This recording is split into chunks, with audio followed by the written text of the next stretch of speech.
Gracias, señora presidenta. Escuchando atentamente al miembro informante por la mayoría, a la diputada Rosselló en su momento y últimamente al diputado propiciante de la comisión investigadora, creo que nos debe llevar primero a una confesión. Quien habla en este tema de pronto no puede ser totalmente objetivo. El tema del ferrocarril y el tema de AFE le duele enormemente. Tiene una tradición ferroviaria y muchas veces en broma y en serio expresamos que tenemos 80 años de ferroviarios, 40 de mi padre y 40 de quien habla. Por lo tanto, seguramente en la exposición que uno pretenda realizar va a ubicar en lo que señalaba hoy el miembro informante por la mayoría, contextualizar el momento, el porqué y cuáles son las razones. Expresado esto, para que sepan dispensar si dentro de nuestra intervención hay elementos subjetivos, tengan presente esta situación. Porque aparentemente, por lo que uno observa, por lo que uno ve, AFE comenzó en el año 2005. Anteriormente no hubo directorios políticos en AFE. Nosotros vamos a hacer historia y vamos a expresar también cuál es el proceso de una causa que tiene sus efectos. Y como en el ferrocarril los efectos no son inmediatos, sino a mediano y largo plazo, vamos a desenmascarar también acciones políticas que se llevaron adelante en el ente ferroviario que tiene sus consecuencias. Con esto yo no estoy señalando que las distintas administraciones, incluyendo la del Frente Amplio, haya cometido errores. Yo no estoy señalando eso, sí pretendo en esta intervención ubicar y poner en conocimiento de todos y todas quienes acá están presentes las distintas visiones que en el correr de este tiempo ha pasado en un ente que por lo general ha sido muy olvidado.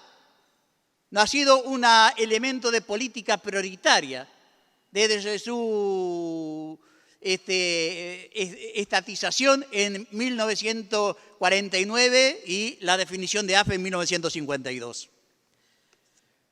En primer lugar, nosotros vamos a compartir en pleno lo que fue el informe en minoría del compañero Felipe, porque creo que ha sido contundente en las expresiones, ha sido contundente en los fundamentos de por qué no era necesario y no es necesario el tema de la preinvestigadora. Nosotros hemos seguido con mucha atención desde su momento e incluso en algunos entredichos que se dio acá en esta misma Cámara, la nota presentada por el diputado que pretende que este cuerpo forme una comisión preinvestigadora por el tema de AFE en el periodo que ya se ha señalado, 2014 a febrero de 2020.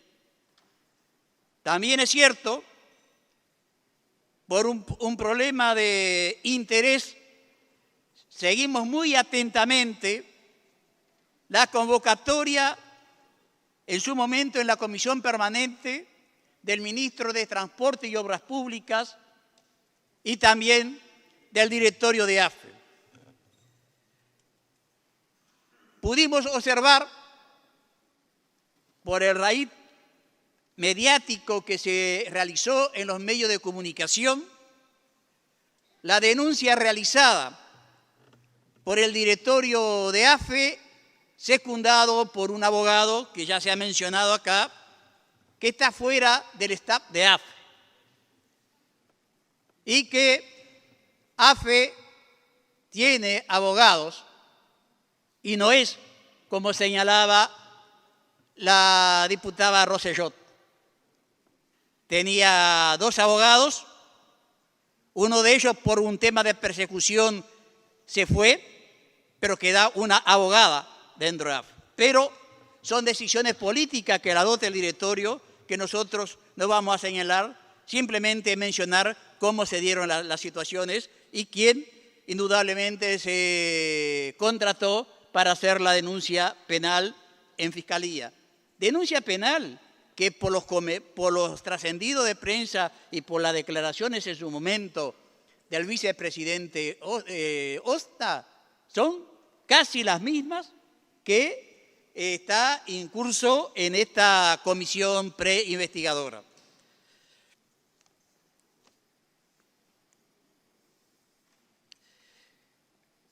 AFE es una institución muy frágil. Si nosotros le buscamos elementos de fallas, vamos a encontrar una enormidad. Pero no es de ahora. Esto es de larga data y en el correr de nuestra intervención nosotros lo vamos a demostrar. Todos los planteos que hemos escuchado y que ha hecho el diputado Lerete son genéricos, a nuestro juicio inconsistentes, sin pruebas y todo sobre base de presunciones, lo que nos reafirma la falta de elementos y argumentos firmes para crear una comisión investigadora. Nosotros no rehuimos responsabilidades. En su momento señalábamos que asumíamos todas las responsabilidades en acierto y en errores de los 15 años de gobierno. Lo que sí nos hemos planteado también, que el actual gobierno asuma que hace 4 años que manejan este país. Nosotros vamos a disentir con el diputado solicitante de la comisión investigadora, en la cual señalaba y trataba de reafirmar que acá no había un móvil político electoral. A nuestro juicio, y basta con todos los argumentos que incluso hemos escuchado hoy en sala, de punta a punta, y solo se entiende esta solicitud e insistencia de crear la comisión investigadora por una actitud decididamente electoralista y lo que subyace detrás de esta iniciativa. Hace poco tiempo, en esta misma sala, un diputado planteó una intervención en función al tema de Canelones y cuánto afectaba a 18 de mayo, Progreso y los distintos lugares el tema del ferrocarril central. Ahí se apostó con un video a cómo estaban las calles, cuáles eran las dificultades de las personas. La estridencia y los fundamentos que ese diputado transmitió acá en sala, en lo que personal me llevó a una preocupación grande. No podía opinar porque no conocía efectivamente lo que estaba pasando. No obstante ello, posteriormente concurrí a los distintos lugares que señalaban el tema de la denuncia. Y la verdad que me sorprendió, porque lo que estaba pasando era producto de la magnitud de las obras que se estaban desarrollando y que una vez terminadas las obras del ferrocarril central, la empresa constructora irá arreglando lo que le corresponde y lo otro naturalmente lo hará la Intendencia. Hemos ido por distintas razones durante varios meses para el lado de la Ruta 5. Los que han ido para ahí saben lo que ha significado y lo que es la doble vía que se está desarrollando, los desvíos y las dificultades que hay para la propia circulación. Tonto sería de nosotros señalar que eso es producto de una mala política, sino que es producto, obviamente, de lo que se está haciendo y que durante el tiempo que demore ese tipo de trabajo, obviamente se va a mantener.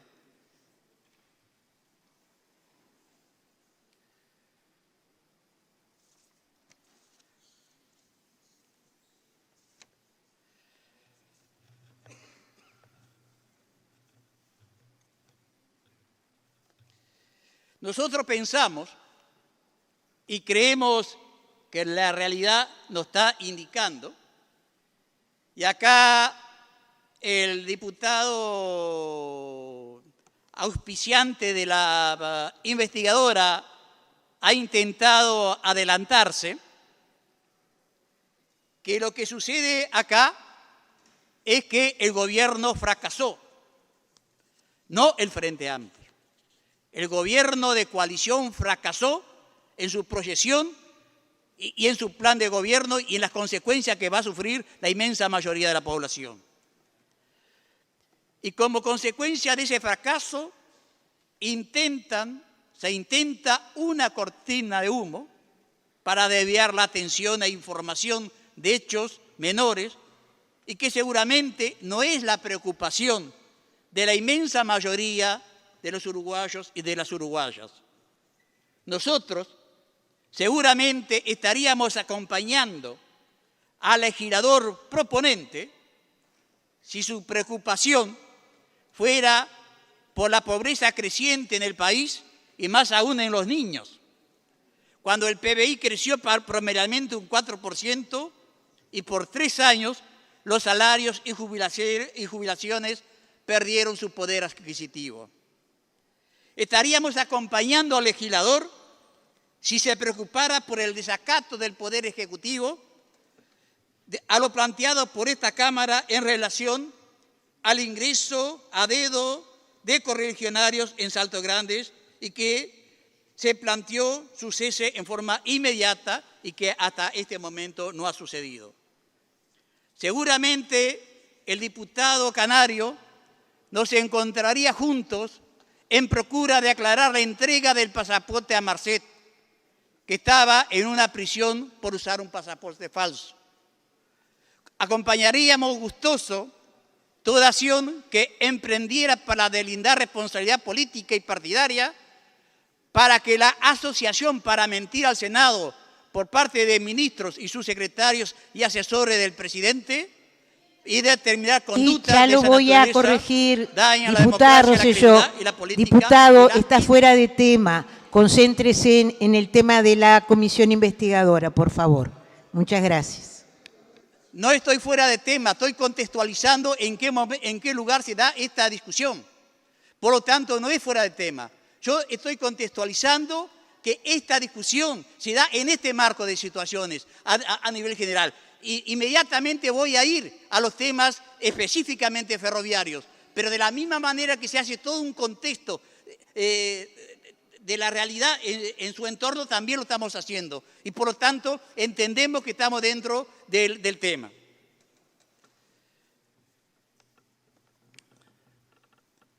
Y también nosotros estaríamos codo a codo con el diputado y con quienes acá medianamente se molestan si actuáramos en una investigación para saber la confabulación de ocultar documentación a la justicia, como se hizo en el piso 11 del edificio de la Torre Ejecutiva.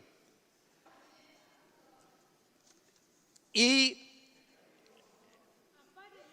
más, no vuelvo la preocupación, cuando se habla de la preocupación del $1.000.000 de los camiones viales, para nosotros también la preocupación está en los 2 aviones Hércules, que nos costaron $26 millones y que aún, ¿verdad? Hoy no lo tenemos en servicio y están en reparación y no sabemos cuánto más nos va a costar. Pero estas preocupaciones que nosotros señalamos y por las reacciones que hemos visto, parece que no es el tema central y no son las preocupaciones centrales de quienes impulsan la investigadora. Su preocupación principal es selectiva, usando una y otra vez al Frente Amplio como comodín, olvidándose que hace 4 años que son gobierno. Pero nosotros, en estas instancias, trataremos de aportar a entender a la AFE y su situación actual, como también su fragilidad organizativa y de recursos, donde siempre, pero nos encaminaremos a señalar desde 1985 a la fecha. También haremos algunas aclaraciones y precisiones sobre la autorización de uso de vía, a los efectos de brindar una correcta información sobre este sistema, cómo funciona y cuál es el proceso para su consolidación. Otro tanto, haremos referencia al FOSEN 2 sobre responsabilidades y a quién compete la presupuestación de la obra y cuál es el papel del sobrestante que ha estado acá planteado. Y por último, haremos una valoración de persecución y liquidar lo poco que queda de AFE y cómo se viene consolidando en el modo ferroviario un monopolio u oligopolio por la vía de los hechos, sin decretarlo, pero tomando medidas en ese sentido.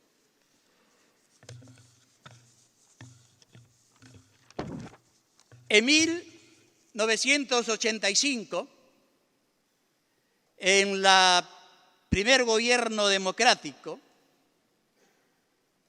con Julio María Sanguinetti en la presidencia, Jorge Sanguinetti, ministro de Transporte, y Fernando Berchesi, presidente de AFE, se inició un proceso de desmantelamiento y tratar de liquidar los servicios de pasajeros, de cargas y encomiendas en el tema del ferrocarril.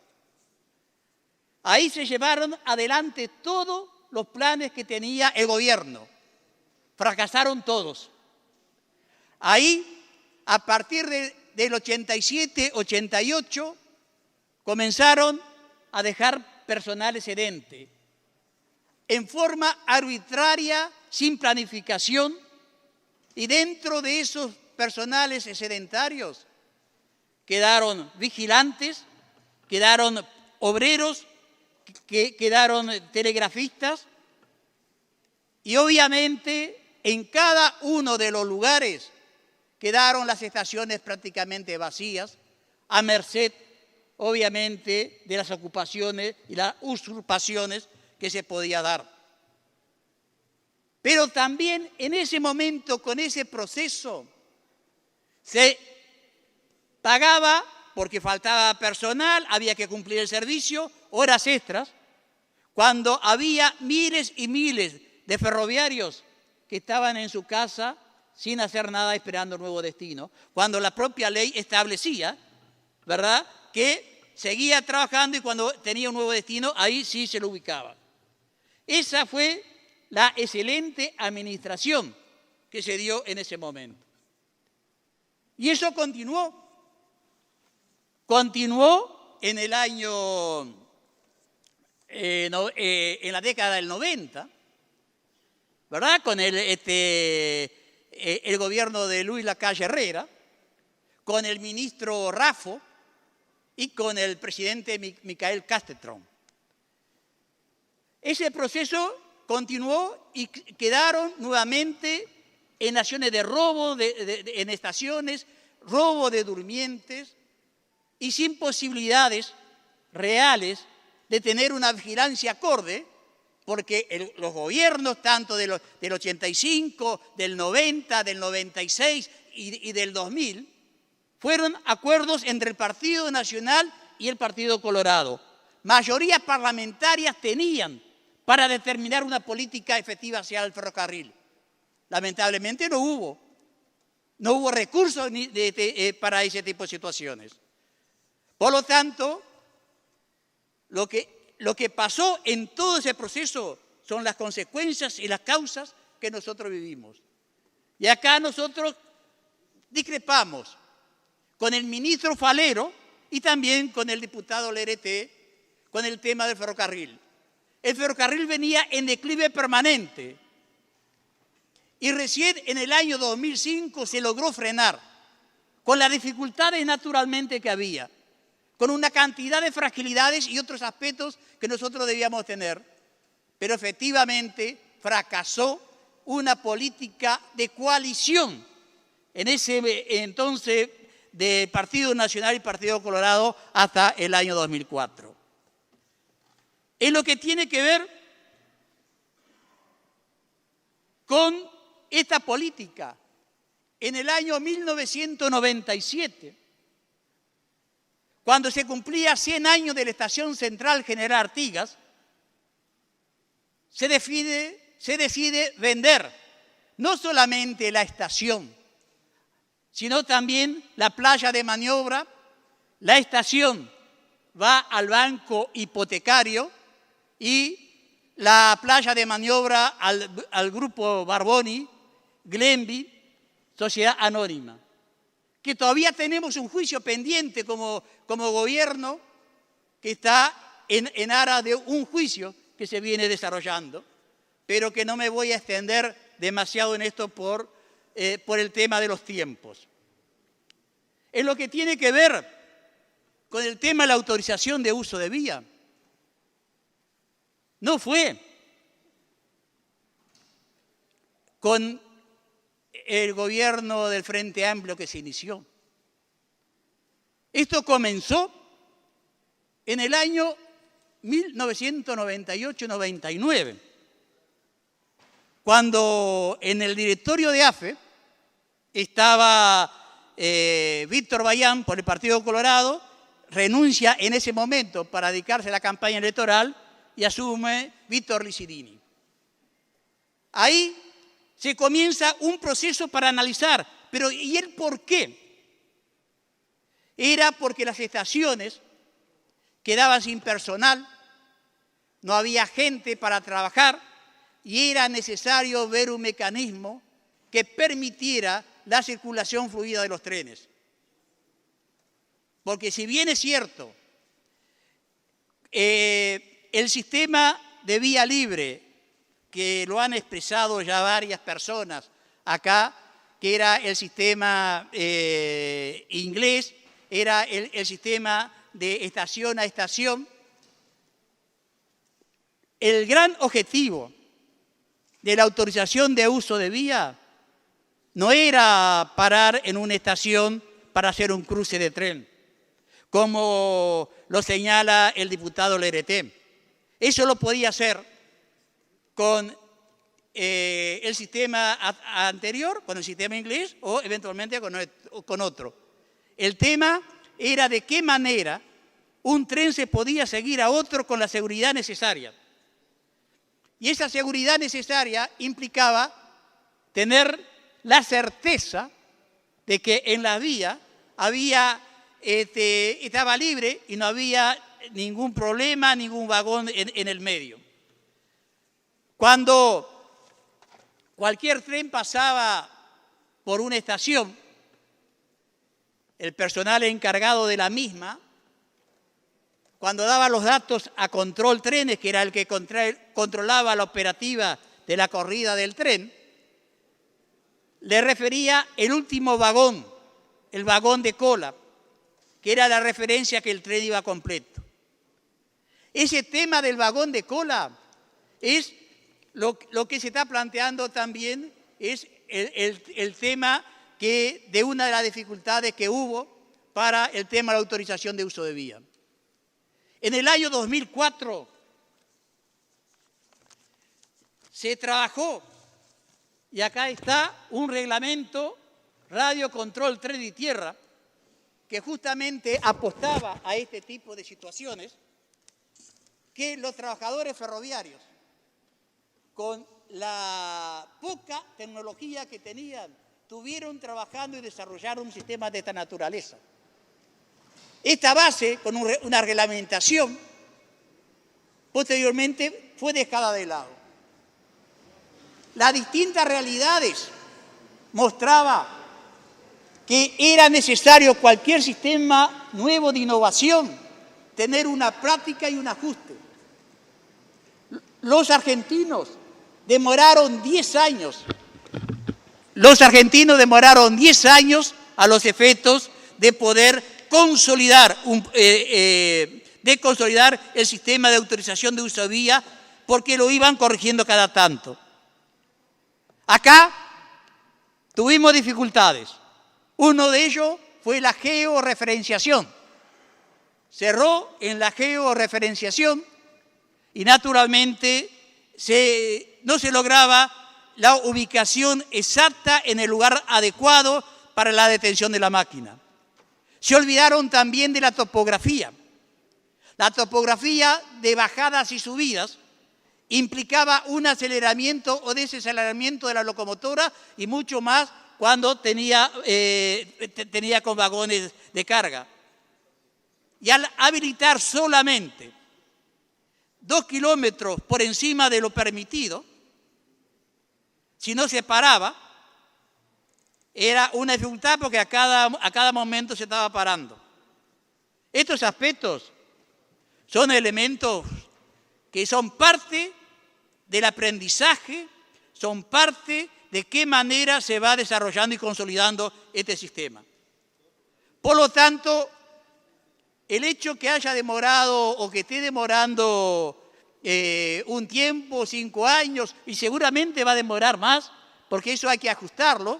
Fíjense que si en la década del 90 hubiéramos avanzado en el sistema de autorización de uso de vía, que era el elemento indicador del futuro, seguramente hoy lo estaríamos modificando, porque la tecnología es bien distinta de aquella época a estos momentos. Por lo tanto, creo que acá hay aspectos que muestran por qué razón se demora y no ha sido negligencia. De pronto, en todo elemento de licitaciones, cuando se compra, y en este caso lo que tiene que ver con el sistema brasilero, hubieron falencias, de pronto hubieron omisiones de esa empresa, no estuvo en total sintonía con las exigencias que tenía acá, como tampoco con la topografía del territorio de la República Oriental del Uruguay. Seguramente estaba en función a su propia realidad. Yo comparto el criterio que señala la presidenta. No obstante, cuando se hacen algunas aclaraciones políticas, introducen temas que no son tan así. La diputada Rosselló en su momento hace alusión, supongo, a la intervención mía, en la cual en ningún momento objeté la contratación de una persona fuera del Estado de AFE. Simplemente dije eso. Y en segundo lugar, falta una información, porque además de los abogados que señala, hay una tercera abogada que está en servicio dentro de AFE.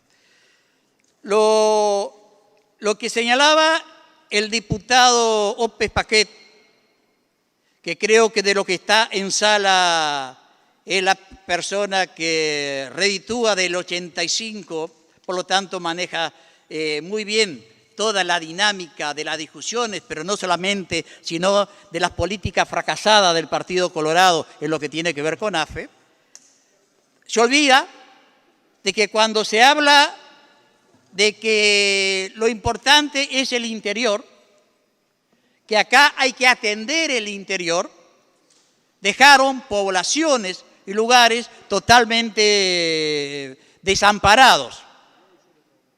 Solamente fíjense en su momento en Malabrigo, fíjense en su momento en Laureles, fíjense en su momento Paso del Cerro, fíjense en su momento Paso Ataques, fíjense en su momento Tres Árboles, Achar, todos esos lugares que implicaba un punto de referencia quedaron en una situación bastante embromada. Y actualmente, el servicio que cubre de pasajeros Tacuarembó-Rivera, que hay un problema real de la manera que está corriendo. Yo respeto mucho la organización sindical. Yo fui dirigente sindical durante 25 años y orgulloso de serlo y orgulloso de haber pertenecido a la Unión Ferroviaria. Y en su momento también, el 16 de agosto del 85, corrimos un tren bajo control obrero, cuando hicieron un boicot en el tema de AFE, para defender el tema del ferrocarril, pero eso era un elemento puntual. Simplemente hago esta referencia y no me voy a detener en esto. Voy a seguir con el tema de la autorización de uso de vía. La autorización de uso de vía implica una adecuación permanente en la aplicación. Y cuando se comenzó a trabajar en esto, seguramente tendríamos que haber modificado en función a esta nueva vía del ferrocarril central. Seguramente porque el elemento tecnológico cambia permanentemente. En lo que tiene que ver con el tema del FOSEN. El FOSEN 2, como el 1, los contratos los firma el Ministerio de Transporte y Obras Públicas. Eso lo saben todos los que están acá, incluso el diputado que auspició o auspicia la comisión investigadora. Por lo tanto, el tema de la presupuestación, el tema de los costos, lo hace el Ministerio de Transporte y Obras Públicas. Lo que hace el sobrestante, ¿verdad?, es controlar si las obras se vienen desarrollando de acuerdo al pliego, y esa es la información que debe dar. Yo le voy a dar lectura para no equivocarme en cuáles son las funciones del sobrestante, pero que no tiene absolutamente nada que ver con la culminación o no de la obra licitada, si faltó un tramo o no. Tiene responsabilidad si de pronto el material, el calibre o los durmientes o el balasto ubicado no son los adecuados.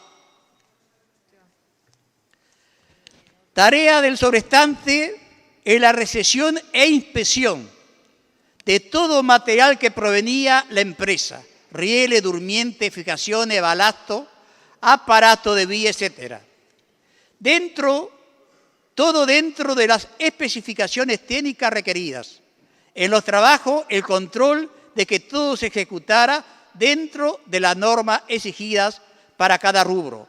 Armado de tramos, distribución de durmientes, nuevos o reciclados, colocación de fijaciones y anclajes dentro de limpieza de faja de vía, reconstrucción de cunetas o limpieza de las mismas, sustitución de balasto contaminado por balasto limpio, sustitución de subrasante eliminando zonas de ojo de barro, nivelación transversal y longitudinal de la rasante definitiva, luces y lubricación de juntas, colocación de aparato de vía en estaciones, recibir y clasificar en lugares de acopio el material producido. Coordinación diaria con control de trenes por los tramos de vía habilitados, definiendo velocidades y precauciones por corrida de trenes o maquinaria de vía o trenes de vía y obras. Esto es un trabajo diario. Estas cosas son la responsabilidad del sobrestante. Por lo tanto, dejemos de lado el sobrestante que es de AFE en función al otro tema que de la discusión, si culminó o no las obras, porque no depende del sobrestante ni tampoco es responsabilidad del sobrestante.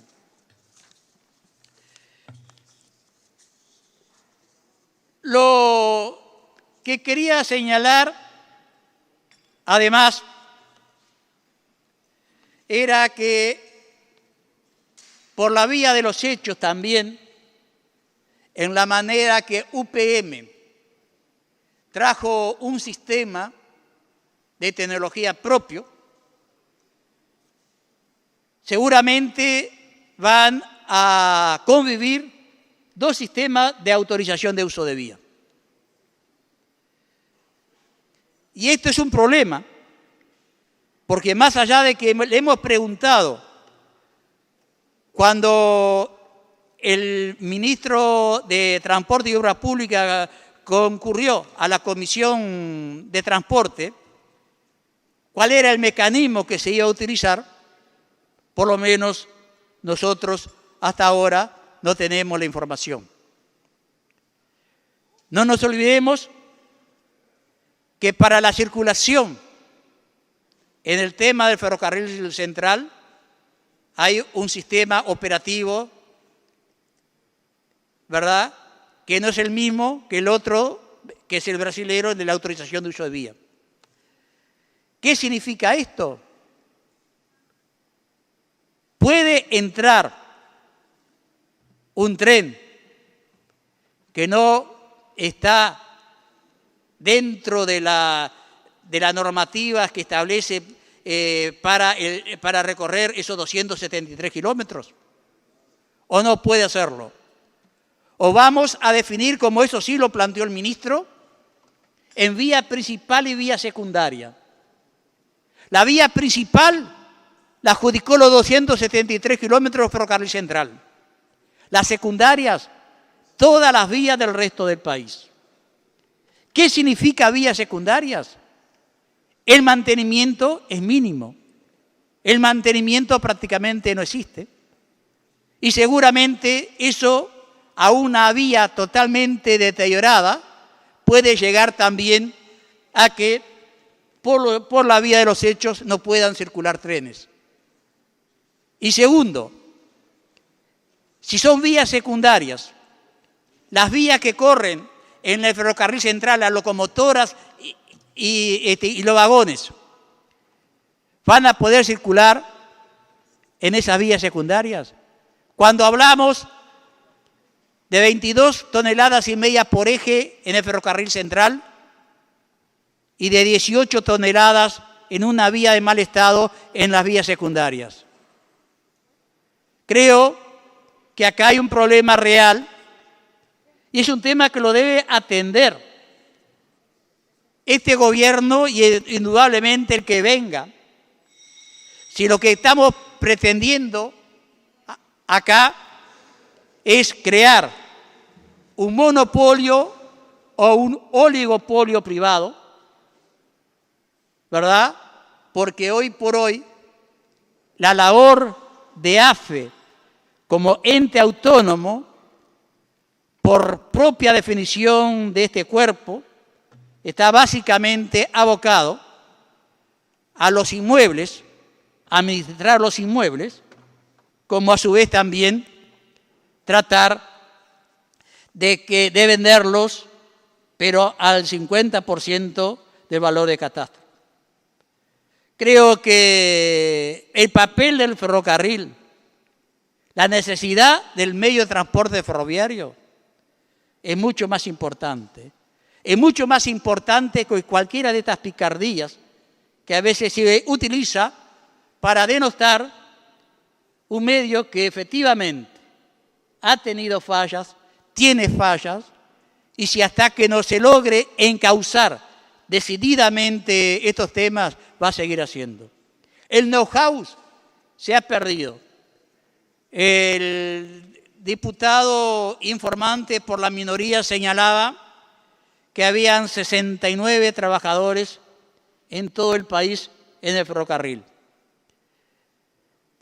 Al 31 de enero se fueron masivamente una cantidad bien importante.